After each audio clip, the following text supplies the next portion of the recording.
Hi, welcome to the Writer's Edge podcast. I'm so glad you could join us. I'm Farley Schweigert with Writer's Edge, and I wanted to introduce you guys to my guest tonight. This is Emie Dunn. Emie is a mother, a barrel racer, an all-around awesome person, and one of my favorite people. And so we're going to have a little chat tonight about her story and riding and returning to barrel racing after being off. So yes, let's say hi to Emie. Emie, hi. Thanks for coming on. Hi, Farley. Thank you for having me. Hello, everybody in Writer's Edge land. I'm excited to be here and get to do this.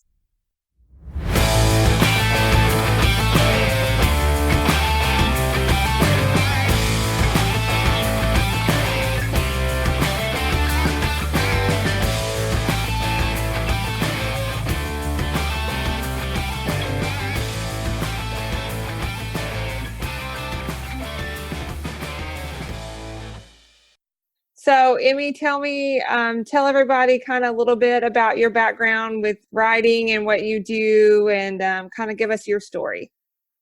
Okay.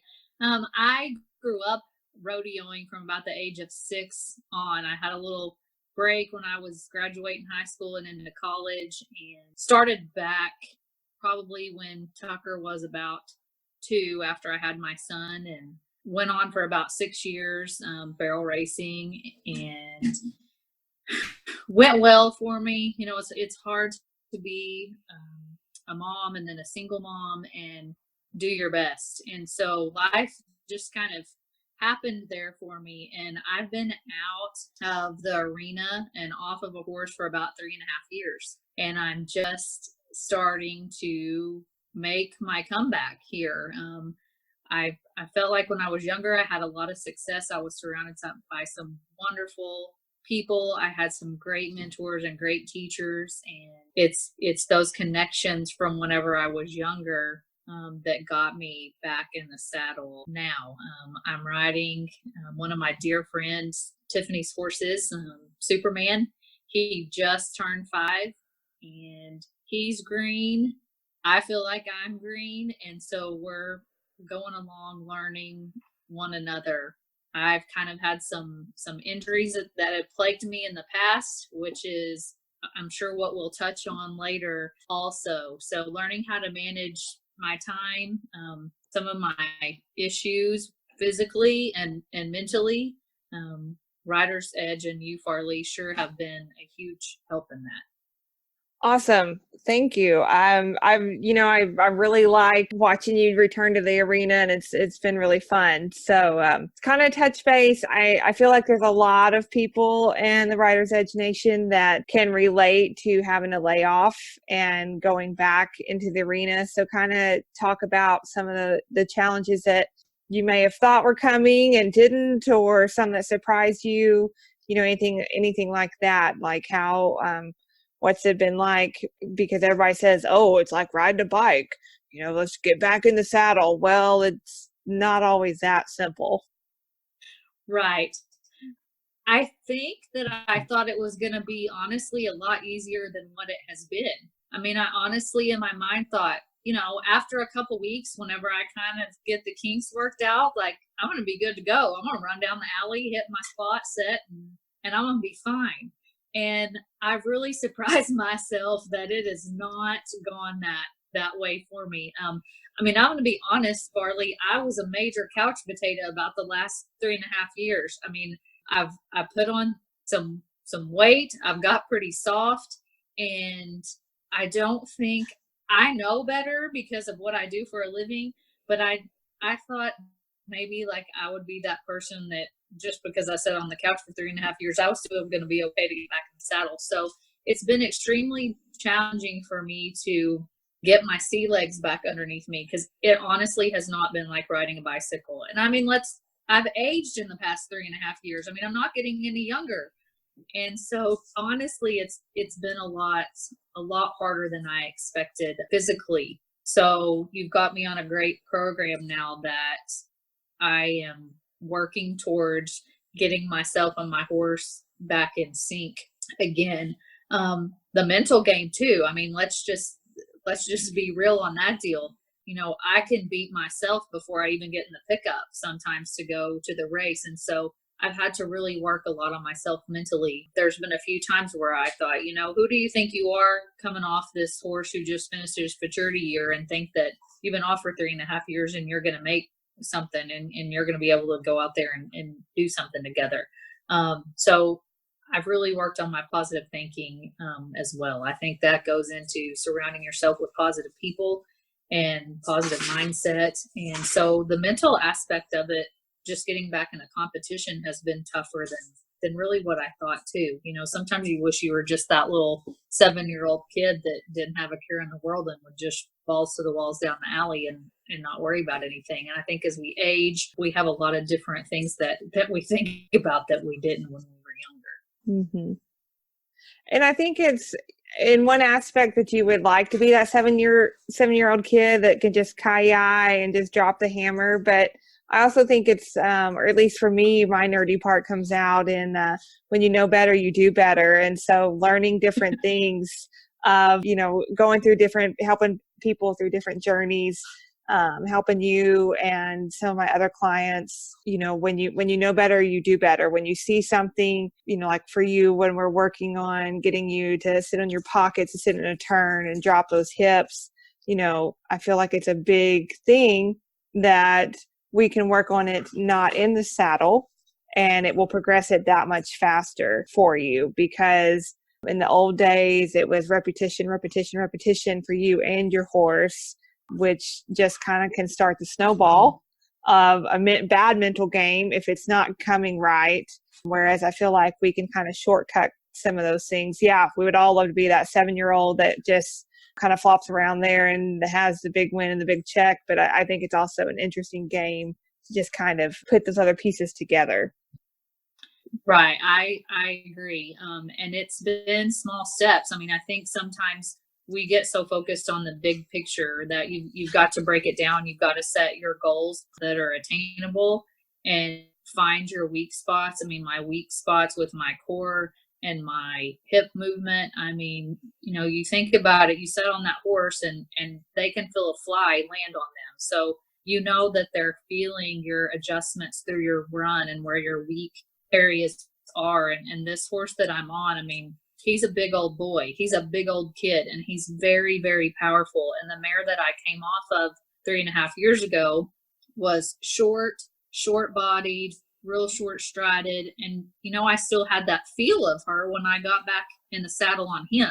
And he's a totally different feel. So getting myself adjusted to him, getting myself loosened back up, working on my core and my hip and how all those things work together. I mean, those are things that you do in the saddle, but it's most importantly that you do those things out of the saddle and at home, and you get in a routine that works for you. And you can miss one day, but you can't miss two, right?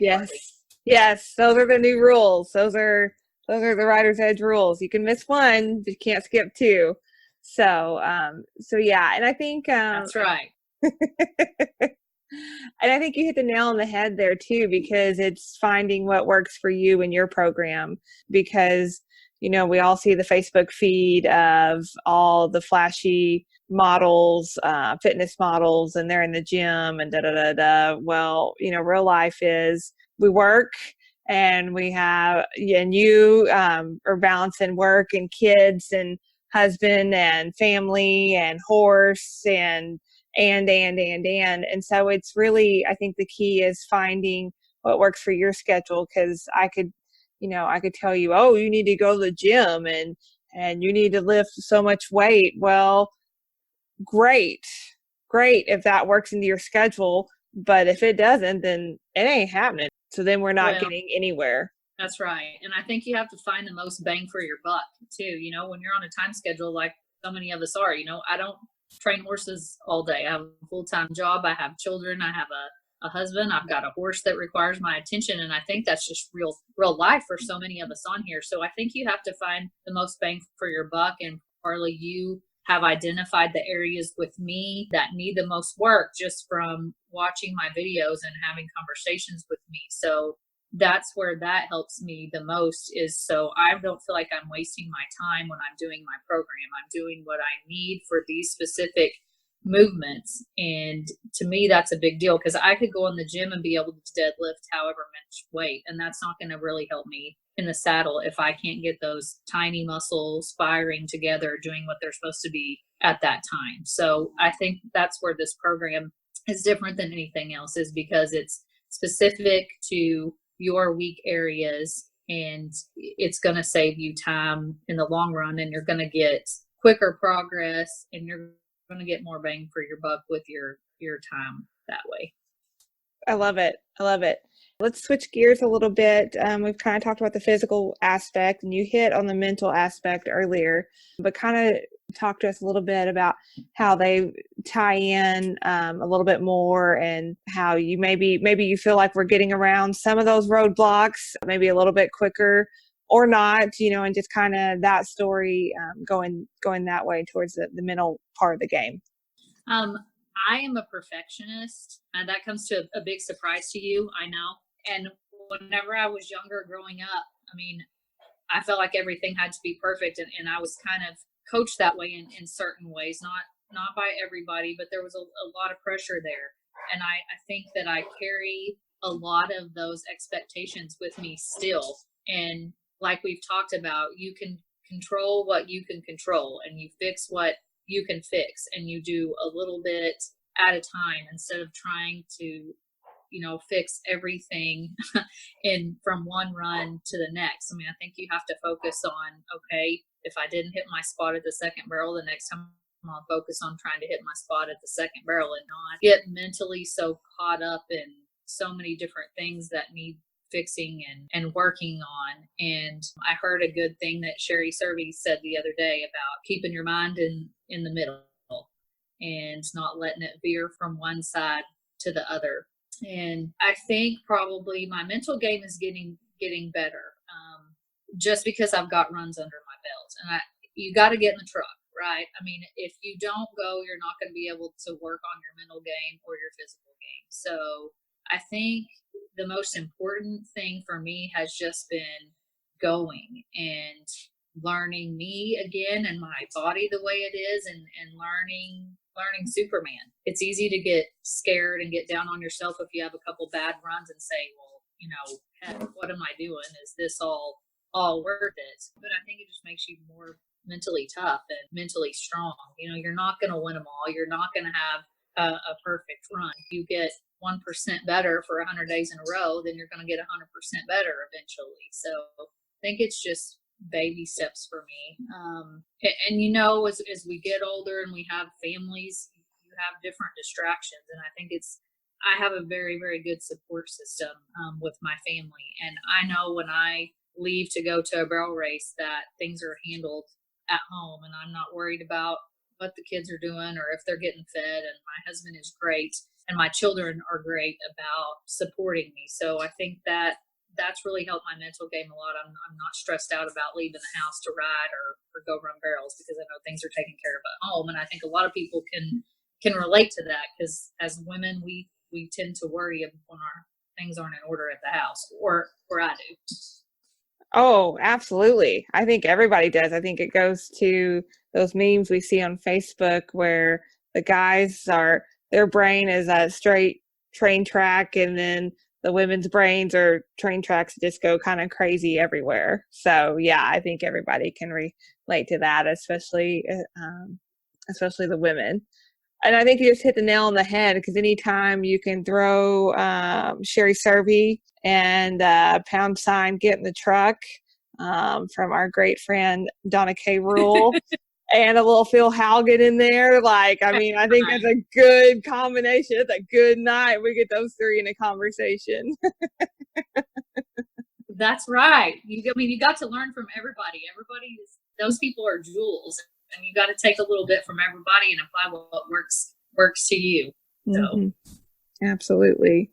So, as you're progressing down your journey, with your physical and your mental fitness, has that kind of changed your perspective on your horse and kind of what you do with your horse's fitness and kind of his physical and mental fitness? Because that's kind of been a deal for you, kind of stepping back into the game, but stepping back into the game into a part of it you've not really been in.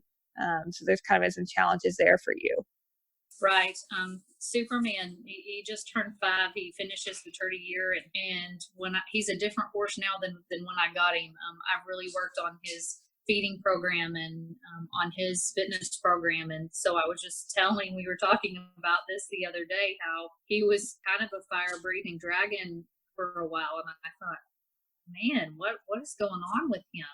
Well, he's growing and maturing. He's running more now. He's running freer. He's got a lot more energy. And so I've had to change the way I ride him as far as his exercise program. When I first got him, I was just kind of trying to get him some air, getting some muscle built up. Well, we're working on those things and he's getting that. And so I've had to adapt his exercise program to a little bit different intervals with his long trotting and his loping, and finding that niche with him as to what's enough, what's too much, what's not enough, because he is young and I want to keep his brain healthy. And, he rides through the pasture with cattle every day, and we don't work the barrels maybe once a week right now. And it's usually a drill. It's usually not the pattern, because I want to keep him as sane as possible. So I've never ridden a horse that was 5 and not completely seasoned yet. So that was a big leap for me. And I'm really proud of myself, to be honest. And it's okay to be proud of yourself in these situations, because I just kind of bit the bullet, and my friend Tiffany Ferguson has entrusted me with him. And he and I have a great bond, and I spend a lot of time with him just in the stall and just getting to know him. But, we take care of our horses and we keep them in good mental and physical condition, and I think we have to remember to do that with ourselves too. I hope I answered the questions you asked. If I didn't and I got off track, tell me. My dogs are going crazy. No, I think you hit it right there on the head, because your horse's fitness level changes and their mental fitness level changes with different stages of training and different experience, and it also, and just like you said earlier, it's an experience thing. It's getting to know these animals, and unfortunately there's still a lot of trial and error with things on, changing a feeding program and sticking with that program long enough to make a determination on whether that's going to work for you or not. And so I think that changes a lot of things for people when they're looking at, is their horse doing well enough? Well, let's look at our nutrition, but give it time to work, and then let's look at other aspects of our horse's health, their feet, into their alignment and soft tissue health. Right. We've changed from the feet up with him. He's on a great nutrition program. We've changed shoes. We've done chiropractic work. We've done soft tissue work. I mean, he's got a great team with him, and I've noticed a huge difference in him physically and mentally since changing a lot of that. He's happy. He is ready to go, and it's been great to watch the change from the horse that got unloaded on the trailer to what I've got now in the stall. But you've got to take care of them. If you're going to run them and you're going to do this, man, if you're not going to take care of them and you're not going to give them the time and pay attention, they're going to tell you what they need. They're going to tell you. And I think you've just got to be in tune with them. And that's important to me for when I'm just, people think, well, I'm just going to go out and exercise my horse. It's no big deal. Those are the moments that I get quiet and I get all those distractions out. And I pay attention to how he feels. I pay attention to his mannerisms when I'm riding. And I very much try to be in tune with what's going on, because if you're on your phone and you're out there lollygagging around all the time, you may miss some pretty important things. Those are big moments to me that lead up to competition, because when you get there to run barrels, it's not quite, you got to work a lot harder to get those moments, and you're there to run. You're not there to, analyze every little thing on your horse. You got to get warmed up and you got to go. So I think riding at home, paying attention to what's going on during your exercise routine is very, very important. Absolutely. Absolutely. So, Emie, you've told us a little bit, you've told us kind of your story of where you've come from and where, and the process you're in right now. So what are your kind of midterm future goals to long-term goals right now? What do you kind of, as you're looking forward from today, where you sit today, what's kind of the next step for you with Superman? Well, my goal when I got him was just to get in the truck and go hit some jackpots.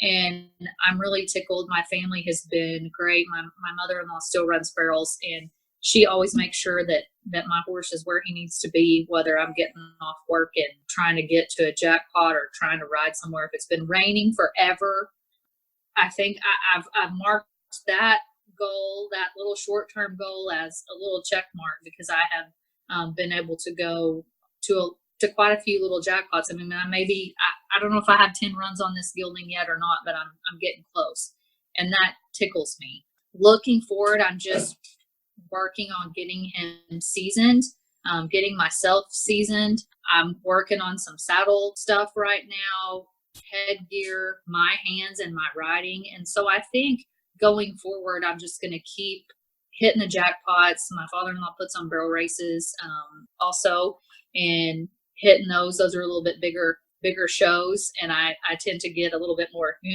there, as well as Superman does too. So I think down the road we're gonna keep going.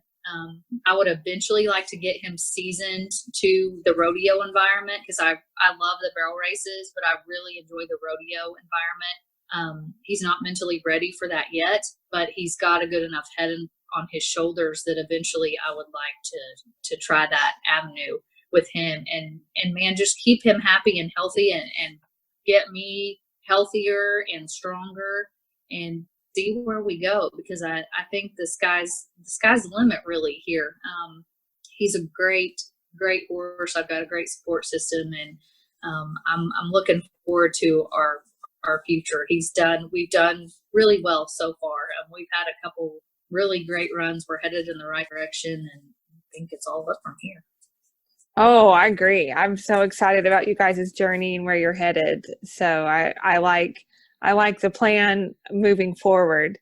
So we'll kind of close out this episode, and I kind of want you to speak to maybe some women who are in a similar situation that you've been in, whether they're coming back from being off, or maybe they're, just starting riding later in life or anything like that, and kind of, give them some battle-tested tips on how they can maybe progress through some of those road bumps a little bit faster. I think one of the most important things that you can do initially, it sounds so cliche, and you see it all the time, but surrounding yourself with a support system and a tribe that is going to have your back, because I can't tell you how many times I have called Farley, sent Farley videos. For Donna Kay has had to hear all of it also. And I think one of the most important things you can do foundation wise, if you're trying to get going back, is to make sure that you're surrounded by people who want you to succeed and who know you well enough to know when to give you a lot of constructive criticism, or know when to just tell you it's okay, you can have your 10-minute fit. Make sure you have a good support system at the house too, as far as, your family and your friends there. That to me is huge. And a lot of times we don't believe in ourselves. I think there's a lot of it, whether it's from things that have happened in our past, whether it's just past life experiences, past experiences with horses or people in the barrel racing industry.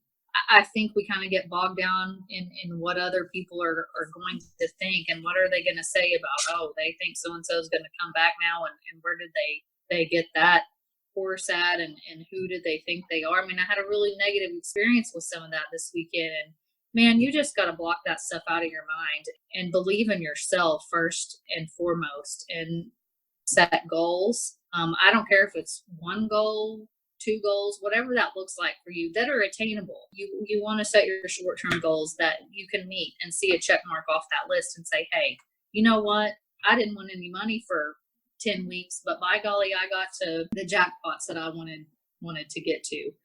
I think you just got to go. If you're ready to start back, whether it's from being off, whether yours has been off, to build confidence and to succeed, you've just got to get in the truck, as we say, and work on the things that you can control. You can't control your ground. You can't always control how your horse is going to act.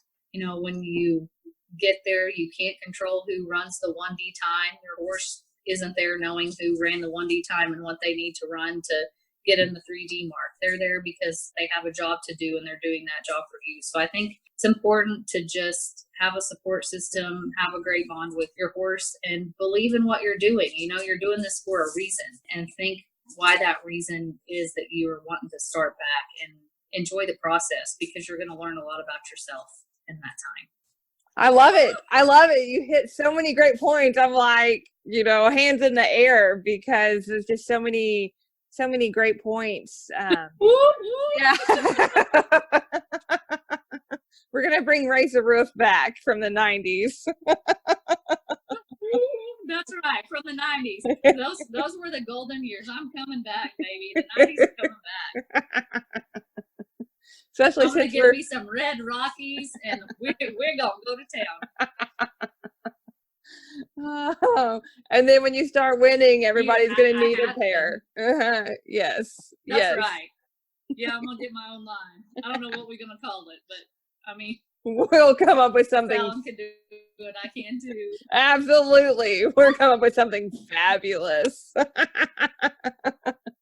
It's going to be a superhero line for yes. Superman. It'll all be superhero stuff. Tucker would love that. Oh, yes, he would. Oh, that would be hilarious. Oh, well, I think, oh my goodness, that's so funny. Yeah, Red Rockies and superheroes. I love it. Love it. We'll name the podcast that Red Rockies and Superheroes on this episode. That'll be awesome. I like it. That's right. Let's have one kind of deep question. As we said, we were getting done, but we keep talking because that's what we do when we get together. We have such good information to pass back and forth between each other. So kind of, we can get caught up in kind of the bright lights, and you and I talk about this all the time, but kind of why do you do horses? Why do you do this? And what's kind of your passion and purpose for this sport and this industry, and kind of what legacy do you want to have in what you do? You know, that's a deep question, and it kind of makes me teary-eyed. That's how you know you're doing what you're passionate about, when you get teary-eyed when people ask you those kinds of questions. You know, I grew up in the barn. My dad conditioned race horses and boarded horses, and I was around horses from the time before I was even walking. I'm sure of it. So I think your love has to first start with the animal, and I've loved horses since I was a little bitty girl, and I just was very, very blessed growing up to have parents who supported that passion. And that's something that never left. And I think when you're raised that way, and that is just inside of you, people understand that do what we do. It's something that never goes away. You know, I feel like God kind of took me and set me in the stands for the last few years to teach me some lessons, and how I'm supposed to interact, and how I'm supposed to enjoy the process. And so getting back into it, you know, it's my outlet also, you know, from work and everyday stress of life. I mean, running barrels is stressful, and owning horses is stressful. It's a different kind of stress than your job and things that go on at the house. So it's also my outlet. I feel like as a mom too, your kids need to see you do something other than go to work every day and cook dinner. I think it's good for the kids to, you know, watch me do something that is out of a box of what, women can always typically do. Tucker has always supported me, and he cried whenever he found out I was starting to run barrels again.